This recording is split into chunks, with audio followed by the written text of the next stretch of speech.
Good morning, everyone. Today is supposed to be a festive day, a joyous day, a day of celebrating some of the greatest sages and things that happen in Israel. Yet, we've had such a long night with so much pain and shock and horror as we watched so many people get crushed to death while making a pilgrimage to celebrate one of the greatest sages, the author of the Zohar, full of love and happiness and joy. Watching on Twitter and social media the way parents from all over Israel are searching for their children who haven't been heard of. The cell phones aren't working. People have had the worst night of their lives. Imagine those who actually lost someone. Never mind those who are searching for those that are lost. People are injured. Over 50 people dead, over 100 injured. The question is why? And the first natural reaction is, who could have approved this? How did they let them go through this narrow road? Who was the engineer who gave approval? How did the police block off this? How did the leaders of the community do this? The second natural response is, why did it happen? How could people who are going to celebrate such a spiritual great leader, how could God allow this to happen? These are all ways that we try to explain the fear we have for the unknown. Could this happen to us? But then there's a third response. And that's the response of shtika, of quiet, of shock. As we're still identifying the bodies, as we're still taking the dead from under the rubble, and we haven't even buried those that have died. Sometimes the answer is, how? Why? Without an explanation. One of the greatest sages, the Ksav Sofer, who lived 150 years ago, he came to his father, who was a sage that people asked questions from in the entire Europe, halacha questions, and he asked his father a question, and the father listened, and an hour passed, a day passed, a few days passed, and his father called him back and gave him the answer, which was a very simple, trivial answer. And he wondered, he turned to his dad and he says, "Dad, why didn't you just give me the answer right away? It's such a simple answer." And the father said, "I wanted you to know that as a Jew, sometimes we live with the question. Sometimes we take a question we have and we live with it without knowing the answer, without understanding why. Faith is not to have an answer to the questions, but it's to live with the questions and continue on." Rabbi Akiva, the great sage who had 24,000 students, and all of them perished in the times between Passover and Shavuot because they didn't respect and love and care for each other.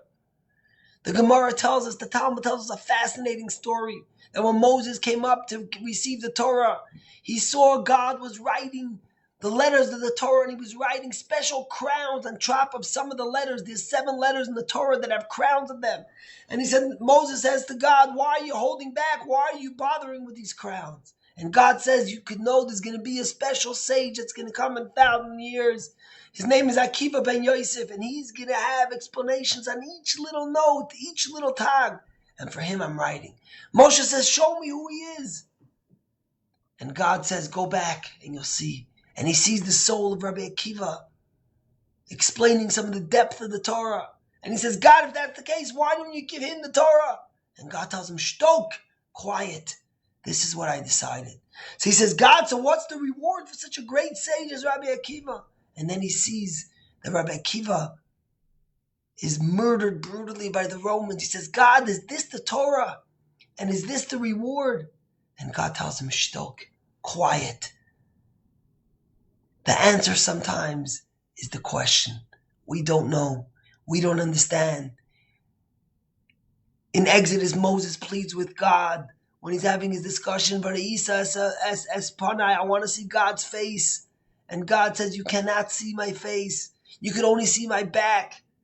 You can only understand me when it's in the back. When it's in hundreds and thousands of years later, you can't understand. A human being cannot grasp what happens. Our answer, as a Jewish people, we always say, the Jewish people don't say lama, why? We say ma, how?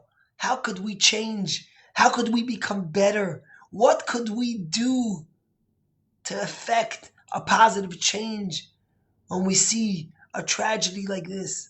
We don't understand why. We never will. But we are one people. This is the time as we get ready to receive the Torah. In 2 weeks, we receive the Torah. It says, Vayichan Sham Yisrael neged dahor.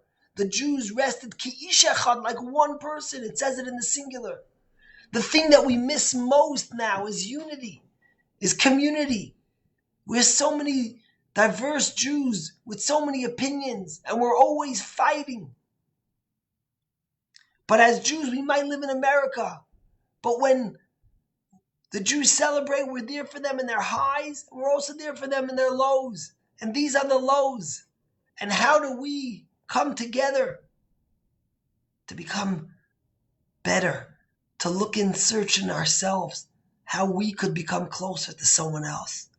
When Rabbi Akiva had 24,000 of his students died, you would think that he would give up. It's over. It's calamity. But what does he do? He takes 5 students. Rabbi Shimon Bar Yochai was one of them. Rabbi Meir was another. He takes 5 students, Rabbi Elazar, and he teaches them again. You would think he should have gave up. He should have said, forget it. Yet he takes these 5 students and he teaches them the pains and the lessons that he learned from his 24,000 students. And these 5 students become the pillars of the Jewish community. Till today, you go into every yeshiva, to every Beis Medrash, to every place where they study Talmud, and these 5 students are quoted constantly. That was the vision of Rabbi Akiva. In the greatest tragedy, he searched for hope to be able to stand up again. We don't understand. Our pain is great. Our wounds are open. People are searching for little children. Fathers are being buried. All because they went to celebrate the great Kabbalistic sage. The only answer we can have is not why, but what. What could we do to comfort them? What could we do to become better? What could we do to unite? And I know some mentioned an email to me, maybe we should postpone our Lag BaOmer party, which is scheduled for today at 5 o'clock at Chabad. And the answer is no. We're not going to reschedule, but we're going to come together, we're going to pray, and we're going to celebrate the lives, and we're going to celebrate the great day without understanding what happened. And we're going to make a resolution to be closer, to be kinder, to be gentler, at least the next few weeks till we receive the Torah, to be able to love and care, be kind and tolerant to others. You know, Rabbi Norman Lamb, who was the chief rabbi, who was the rabbi of Yeshiva University, he says the story how in 1976, he was on a cruise. It was in July in America somewhere. And they were on the cruise and suddenly they found the news broke where Israel had rescued the hostages from Entebbe. The whole world was mesmerized. They were in awe. How could Israel fly across the world and save these hostages without very few casualties? And there was a waiter on the cruise, an Israeli, simple kid, came to America to make a few dollars. And the Gentiles, everyone on the cruise, they picked up this guy on his shoulders and they started dancing with him, celebrating Israel's victory. And Rabbi Norman Lamb says, I was wondering to myself, how did this simple kid, his name was Mendel, how did he become the hero of Israel's heroic rescue at Entebbe? And he realized the answer was that the world knows that the Jewish people are one. Whether it's in our highs and in our lows. We are one, we are connected. And when Mendel's on the cruise in July in 1976, he is representing Israel. And when we are here today in America, watching the tragedies that happened in Meron, we are representing the Jewish people. We are one. We can't be distant. We have to feel the pain, show the love and the care. May Hashem comfort the mourners. May He heal the sick, and may He wipe away all tears and sadness in the world, sending love for a Shabbos of joy and happiness. Tomorrow, inshallah, 10:30, we will have services outdoor in the tent, and we will make special prayers for those that are sick and for those that need comfort. God bless you. Good Shabbos.